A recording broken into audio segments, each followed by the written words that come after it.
The old ball coach, Kellen Moore, recaps practice. This is after the second week of Saints OTA. So this is, I think it was Friday is when he did this interview. Okay, ladies and gentlemen, let's go ahead and react along the way with my favorite person in the world, the guy I trust more than anyone. Love him like a brother. Guys as they can possibly have, and so they do a great job. I think it's has some size and some other guys that are growing and developing. Sed's got some size, Bub's got some size, Peoples Jones, a number of these guys, and so we do have some versatility and some different skill sets in that group. What can you actually evaluate with like the offensive linemen this time of year? It is tricky. A lot of their day is going to be spent in fundamentals and technique and a lot of individual work. The D-line's the same thing. So they're really, you're having to focus on the fundamentals. You're having to look at that and evaluate and see them continue to progress. And then once we get to walk through, that's where they're going to get their team component of it. And again, that setting is a controlled tempo. We're trying not to put ourselves in a compromised position. We don't want, a bunch of physical contact. That's not what this time of year is for. So that is their evaluation of, are they assignment sound? Do they know what they're doing? And so, yeah, I know everyone, I know we're all excited, but you got to remember what stage of the offseason we're in, what stage of camp we're in, what stage of this whole thing. And unfortunately, we're not going to have a lot of the answers until the pads come on, until preseason, until some of the joint practices, until training camp, until some of that. That's the way this thing is set up at this time of year. And so I think our guys are handling it really well. Yeah. That drill with the bands where there's one coming off the wall and like the guys holding it, what are you guys looking for? What does that do? I'll just say Nugent and those guys, they got as many bells and whistles for those guys as they can possibly have. And so they do a great job. I think it's really good, resistance bands and all the different things just to, give yourself different, work on strength and different things where you have resistance, because obviously you're not getting the physical resistance that you normally would have with an opponent. So they do a lot of creative things. Kellen, what do you like about Chris Olave's game? Now that you've had a chance to work with him, and what are some areas where you can see him have potential? I hope y'all can hear the questions. I'm not sure if the audio, how low. I know it's pretty low for me, so hopefully y'all can hear it. But that was Mike Triplett. He was asking about Chris Olave and the wide receiver. When he was coming out, what attracted us to us, I was in Dallas. You saw the skill set, you see the physical components. So he's got speed, he's got excellent hands, he attacks the football. I think that's the thing that jumps out on film. His just spatial awareness and understanding of football is at an incredible level. I remember we went through we do like a receiver test when we bring guys in, and I mean, he was, if not the best, one of the guys we've ever had, as we went through that process there over all those years. And so it was very, very impressive, his ability to process football, see it from a big picture perspective. A lot of guys can know their assignment, but he understands how it all ties together. And again, he's showing it out there right now, his ability to line up in a number of different spots, which will allow us to move him around. Yeah, the wide receiver thing, I've hinted at this before, and I think you'll hear more people say it, but I think we're seeing with tight ends and wide receivers, we're seeing this shift in positions and kind of how they, like the idea of where they should be and what they should be doing. Like the idea of a tight end, it's like, what really makes them a tight end? You know what I'm saying? Like what really, like that TE next to Brock Bowers' name, it doesn't really matter at all. Like he is a wide receiver. He is a pass catcher. The difference between him and Malik Neighbors, as far as like the scheme, as far as like two rookies last year, not much, just a position designation. So same with the wide receivers, where your number one wide receiver doesn't always have to be split out wide, doesn't have to run the same route tree. Like they can do different things, line up in certain places, and that can change during a game, and it should. Same with the tight end thing, where it's like, okay, yeah, he can be a tight end, like Juwan Johnson. Okay, he can be a TE, but if he's lining up in the slot and he's lining up out wide and he's catching this kind of pass and that kind of pass, like, all right, fine. I think we're slowly going to start losing how like structured the position designation is for pass catchers. Is he on the outside and maybe obvious situation, you might be in the slot, or depending on matchups? he will definitely provide a lot of flexibility for us. And I think that's one thing that, from a defense perspective, we've emphasized these guys being able to line up in multiple ways. Alante is one of the primary guys about that. His ability to play the star position, which is really the nickel position, as most people learn it, and the outside corner position. So he's going to be able to do both, and that's going to be able to allow us to play some matchup football when we need to play matchup football. And I think he does a really good job. He's good against the run. He's a really, really good blitzer. I think that's shown up. And so he's got a lot of tools. Yeah, Alante is fantastic when it comes to blitz. I mean, he had a ton of sacks last year. He's just a real disruptive player. And that's kind of what I was talking about with the wide receiver thing, where maximizing these players is getting them in those matchups that is good for them, where they have an advantage. So just saying, okay, well, he's our number one wide receiver or a cornerback, so he has to play in this one area, that limits players. So yeah, I think Alante will be all over the place. Do you have to kind of pick your spots sometimes when you're asking a player to do multiple roles like that and make sure it's not like too much for that player? Question was, do you have to pick your spots when you're asking players to do multiple things? Absolutely. You don't do it just to do it. You do it if it's advantageous to that player and the team. Absolutely. I think you always start with one position for most guys and then expand from there. And that's always the balancing act. I think this time of year and through training camp, we'll push the mental side of this for some of these guys. I think they do need to be pushed and kind of broaden their horizon. And then you bring it back, and as you get into more game plan specific stuff, it becomes really tight, very specific, and allow our guys to be confident when it comes to real game time mode. Yeah. Marcus Yarns, undrafted free agent. What do you like about him? That obviously he didn't go drafted. Are you surprised about that? And two, with him being undrafted free agent, does he have to do something extra than somebody drafted or his own? We talked through him through the draft process. We were really interested. Question was about Yarns and what he has to do as an undrafted free agent. Interested in him from the draft perspective. His background, he's played a lot of different positions, so he has a really diverse background, and we feel like his ability to grow in the running back room, just because it's somewhat new to him, is going to be more leaps and bounds compared to other guys who've been in that position for a long time. And so he's got a great feel for the game. He's got, we feel like the weight room with Ted and those guys is going to be a great growth opportunity for him to continue to develop. And he was an 8th rounder, as I like to call him, and those guys will hop in here, and once you're in this building, whatever happens. You just got to get in the room, and then it's on from there. So yeah, I mean, that is true, and I really believe that this coaching staff looks at it that way, where right now it's a open competition for everybody. Whether you're undrafted or a 3rd rounder or a 5th rounder or a 2nd rounder or a 1st rounder, hey, best man wins. We're really, really excited about him. Yeah. About the speed of Olave, adding all that versatility with him and Shaheed, and presumably coaches who top 3. What excites you about having those 3 to make pass catchers? Yeah, I really like the experience of all 3 of those guys, and certainly we have some The question is about Cooks, Olave, and Rashid, how they work together. depth that has some experience as well. And so we feel like it's a deep group, a group that has a lot of experience. They really understand football at a really high level, which I think really excites us, our ability to play them in a number of positions, play matchup football. And obviously the speed factor will be something we'll try to create more and more opportunities for those guys. Last week I asked about off-platform throws. I know Tyler kind of made one today, kind of slipped to his left and threw one. As somebody who played in the league and is coached and knows the speed, do you like that and say let it rip, bro, or do you kind of cringe thinking you got to be careful doing stuff like that? No, I think you got to practice those situations. Certainly any quarterback, if we can be within our base, under control, we would love that every single throw. That doesn't happen. Yeah, the problem with these off-platform throws, and not just with Shuck or whatever, it's when they become the norm or when they become reliant. I remember when I was a kid. When I first started playing Little League Baseball, my favorite player was Jim Edmonds, former center fielder for the Angels.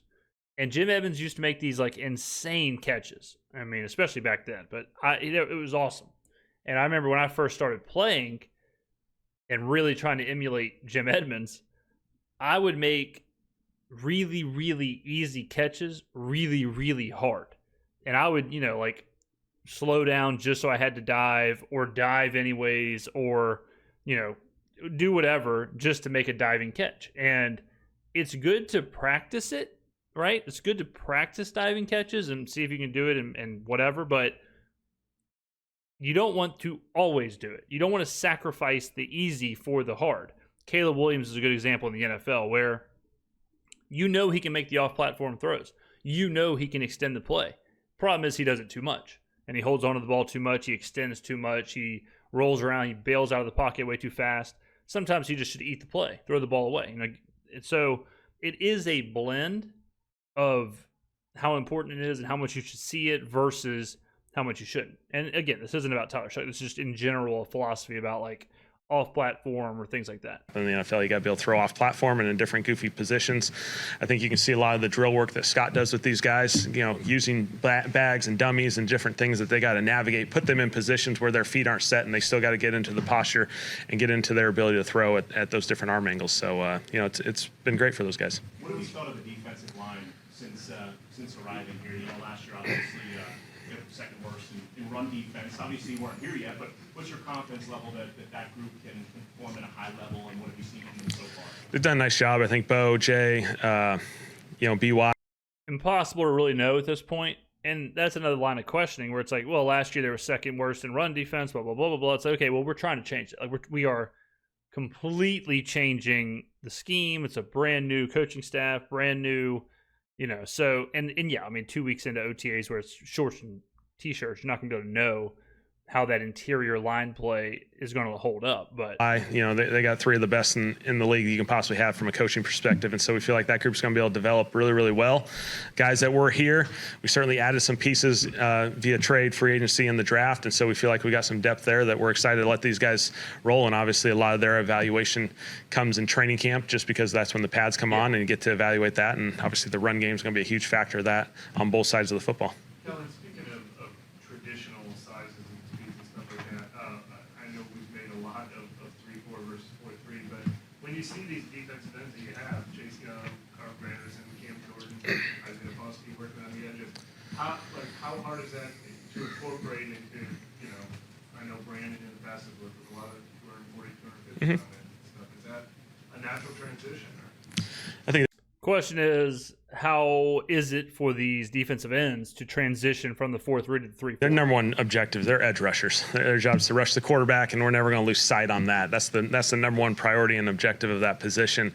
I think our guys are creating a little bit of diversity and different tools in their toolbox. Their ability to play some coverage game on occasion, just as change-ups, and I think that's going to allow us to create matchups for some other guys. Whether you're blitzing linebackers, now you get. Yeah, so obviously the situation would be like Pete Werner blitzes, so Chase Young drops back and cover his zone, like something like that. Like that's what he means by throwing change-ups, and this guy blitzes, so this guy doesn't. DeMario and Pete and those guys, now they're able to rush the passer and play against maybe a favorable matchup against a running back. Now it allows those guys to play coverage, and I think they've handled it really, really well. That's a benefit of the setting of this is 7-on-7. We can get those guys to get used to some of that coverage components, and so, but again, we're never going to lose sight on those guys are really good edge rushers, and they're going to rush the passer. I know it's a limited sample size you got to work with them, but, yeah. But anything you see in Chase Young or Carl Granderson where coverage is coming kind of natural? It's definitely popped up. 7-on-7, they've done an excellent job. They've covered. They're attacking the football. I think they're creating habits like a linebacker, which is really good. Chase had some great examples. Grando's had some great examples. I think it's been definitely shown throughout this whole process. It's so interesting to hear Kellen Moore talk about like Chase Young and coverage. You think about Kellen Moore as an offensive guy, quarterback, talk about Tyler Shough, talk about Spencer Rattler, talk about the offense, talk about the philosophy of that. But to hear him talk about Chase Young in pass coverage, it's something else. Now, I know we're only 8 minutes into this, but it's just so refreshing to hear. Like, Kellen Moore is so much smarter, just from a football side of things. He's so much smarter than Pete Carmichael, Dennis Allen, even Darren Rizzi.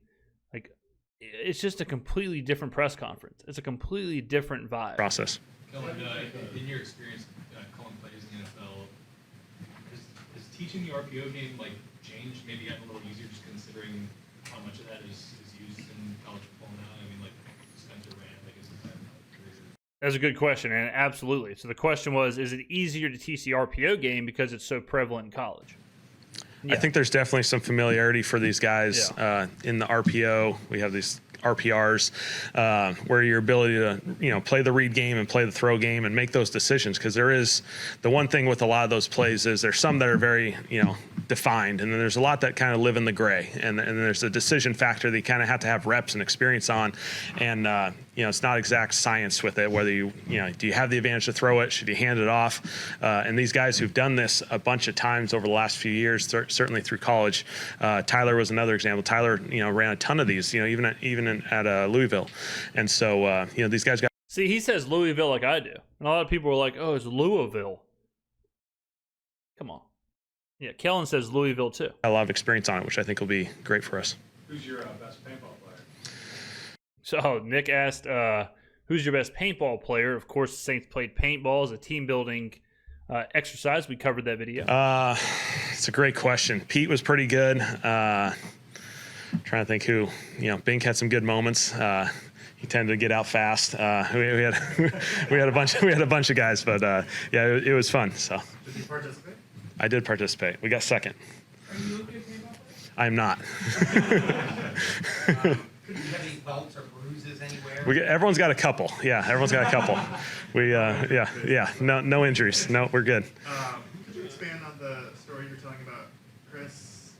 And I'm assuming it was the pre-draft process when you were in Dallas. It was in Dallas. Yeah.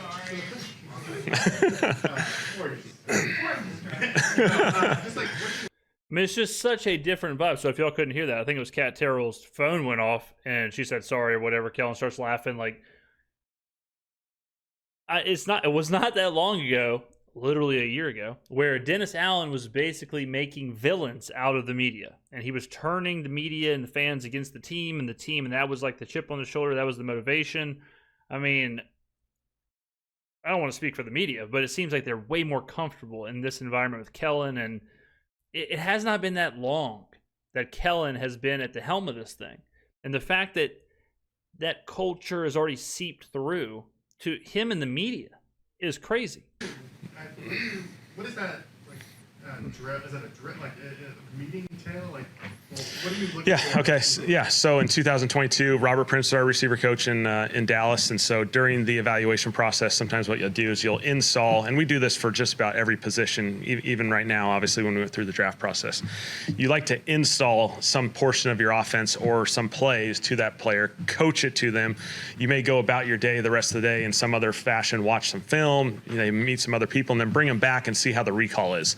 And, basically Robert gave him a blank sheet with just the offensive line, and basically it was like, hey, we went through 8 plays this morning, let's recite those. And he goes in there and draws it. And I mean, he drew it incredibly well, and drew like you'd dream any player to do it, and like a coach. And so every detail went into every single player, and so it was impressive. I remember Robert kind of showing it to me and being like, this is different. This isn't a normal review. See what I'm saying, ladies and gentlemen? And I mean, it really is like music to my ear, because, I'm much more of like the football nerd kind of side of things, where we talk way more about the metrics, the analytics, like some of the underlying things. And it's much less about the eye test and like, oh man, this guy nicey. Like, it's way less of that, and way more like, okay, well, let's see what his contested catch rate is. Okay, let's see what the separation numbers are. Okay, let's see what DVOA is. So, but to hear this, to hear about these things, because I see it in the comments where people are like, oh, Chris Olave doesn't have strong hands, or he doesn't, just like the he seems nicey kind of stuff, where, hospital ball this, and all like the Zoomer kind of way of looking at football. But to hear Kellen talking about like, oh yeah, his play recall and his understanding of just the play from a on paper perspective, it's just like he's thinking about the game differently. He is thinking about each position, and he's accounting for attributes and skills and stuff that I think in the past has gone overlooked. I mean, look, no hate, but I don't think Pete Carmichael could have done a lot of this stuff when he was the offensive coordinator. Like, I don't think he could have drawn up some play or shown you this, or shown you what blitz packages are going to beat us, or show you this. Like, we just weren't operating at this level. And in today's day and age, it's not just about who has the best cone drill, or who's got the best broad jump, or who's got, the best RAS score. It's all of this combined. It's like, okay, can you mentally play the game at a high level? Can you physically play the game at a high level? What's your preparation like? What's your leadership ability like? What's your off the field stuff like? All of this matters at the highest level. And this is why I keep saying I have full faith in Kellen Moore, because I don't think you can do all this. I don't think you can put that much attention into this and fail. This thing, it's not done if you take the paper back so he can't keep it all day long. Usually they come back to us. Yeah, usually we get to grade it, and we'll see. What kind of impact has Bo Davis made with that D-line? You kind of talked about it Yeah. a little bit there, but what have you seen from him so far? Bo's been excellent. Bo's been around this game for a really long time. He has great connection with the players. He gets the best out of them, and you can certainly feel that. And we feel very fortunate to have him. He's been awesome. Yeah, whenever I was on Radio Road the Super Bowl, we were talking about, at that time, if you remember, I was championing for Kellen Moore to be the head coach, and this was during the Mike McCarthy time period. But and a lot of people were saying, well, is Kellen enough of like a hard ass to be an NFL coach? And I said, that's not always how it is. Like, Sean Payton wasn't the hard ass, Greg Williams was, or whoever, like there's usually an enforcer on the staff. And I think Bo Davis might be who is that person on the Saints staff. Like Darren Rizzi is a good example. Rizzi, if he's on the staff, he's probably that guy. Dan Campbell, if he's on the staff, he's that guy, right? There's different, they're like in Minnesota. I have a sneaky feeling KOC isn't the enforcer on the coaching staff. I would bet Brian Flores is, right? So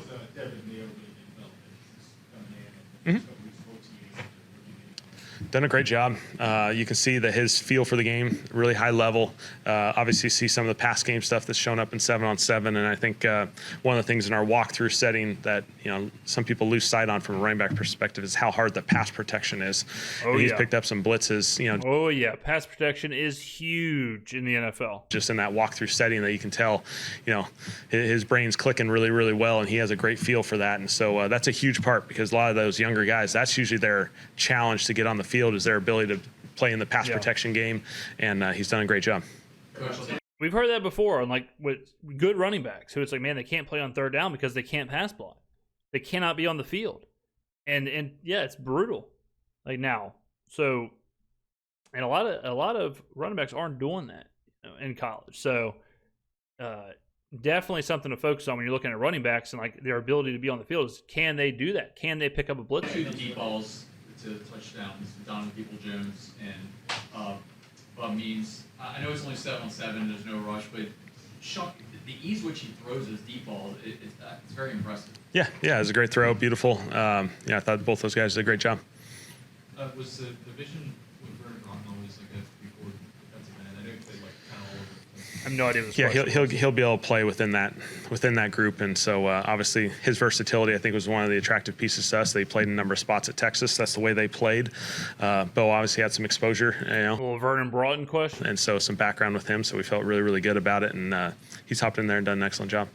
Trevor Penning looked like he kind of held that left guard spot. Is that something is that indicative of him doing well there, or are there just rotations that we haven't? Yeah, no, I mean, obviously, he's done an excellent job. I mean, a transition is never easy for anyone, and so the more reps you get at that question was about Trevor Penning moving to guard spot, the more comfortable you're going to be. I think we've had a couple of guys who kind of Tolly going to the right and Trevor going back to the left.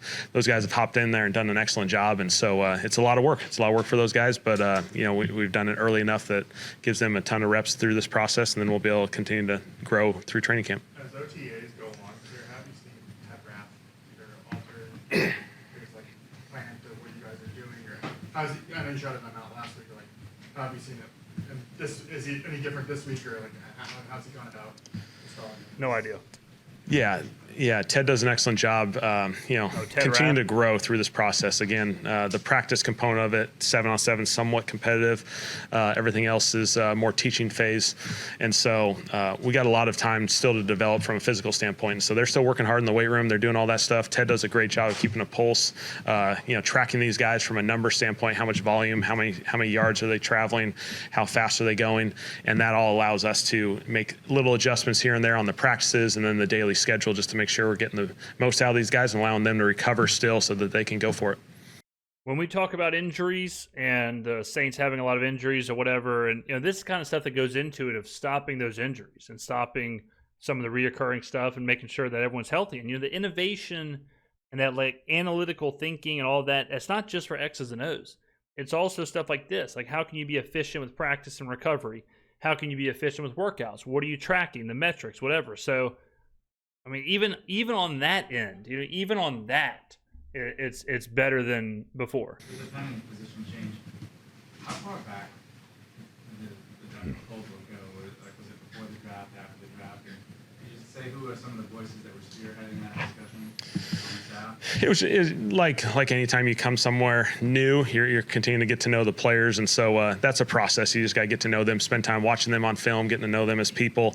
Certainly we had discussions as far as how we can handle the offensive line from a fitting everyone in there standpoint, and then really the decision didn't certainly happen until we were able to get Kelvin through that process. And so once we got Kelvin, then we were able to kind of talk through what's the best way of transpiring here, and so. Yeah, I'm sure through the process of the draft, it was like, hey, if we can take a left tackle, will we move him? Will we move whatever? And then, but of course, it's like, okay, what left tackle, right? If Kelvin Banks goes earlier and the Saints don't get him, maybe this like Sudoku puzzle, the offensive line changes a little bit. Those guys were great about it. They did an excellent job.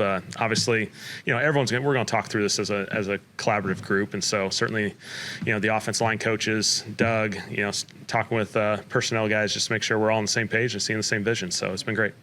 Because Adam has, his physicality obviously is on tape. And does that make it possible to discern before full contact practices whether this transition is really going to work, or do you still need to see it all through training camp and preseason? Question was about the transition, like, hey, are you good with Trevor moving now, or do you have to wait until full contact? Which I'm sure, yeah, I mean, you're not going to say anything is no doubt about it 10 days into OTAs. We feel great with where he's at. I think he's progressing really, really well. He's done an excellent job of just hopping in there. Again, it's a little bit of a new position for him, but he's in a similar stance that he's been in most of his career on the left side. That helps. And then I think the physicality, especially in training camp, is going to just pop, once he continues to embrace it and just go for it. Nick talked about this on a video a couple weeks ago, how Kellen seems to have a real pulse of like what levers to pull with certain players, and Trevor is one where Trevor's a guy who needs kind of that like reassurance. He can kind of slip from a confidence standpoint. So I don't think it's an accident that Kellen is, very complimentary of Trevor with all these answers. Should Banks factor into that, like wanting to see him specifically at left tackle first versus, you could have had Wanda be the left tackle, be the right tackle. Like, I guess how do you guys arrive at let's try Banks at left tackle and Wanda? I mean, the question was, how do you arrive at let's put Banks at left tackle and Fuaga at right tackle? Hey, maybe because Kelvin Banks has taken every single snap of his career at left tackle, and Talise Fuaga played every single snap of his college career at right tackle. Yeah, it's a really good discussion, and there's a lot of components to it, and certainly as you go through the draft, there's a lot of scenarios that can play out. We know how drafts work, and so certainly we had made no decisions at that point. Kelvin's done an excellent job at left tackle to play at Texas and play at that high of a level. Tali's played at right at Oregon State for a long time. Felt like there was a potential transition there to allow us to get the best guys on the field, and Trevor we just saw as just a physical football player, and I mean, Trevor does fit physically everything you'd want in a guard. Feel like we got a chance to get him at guard, and so felt really good about this combination, and we'll just let it play itself out. We feel like we got some young guys behind them that have had some experience, Landon, Dylan, some of these guys who've competed, they'll be ready to roll too, and so we feel like we just got a really talented group, really deep group. Again, it's got to be one of our strengths of our team is this group. Yeah.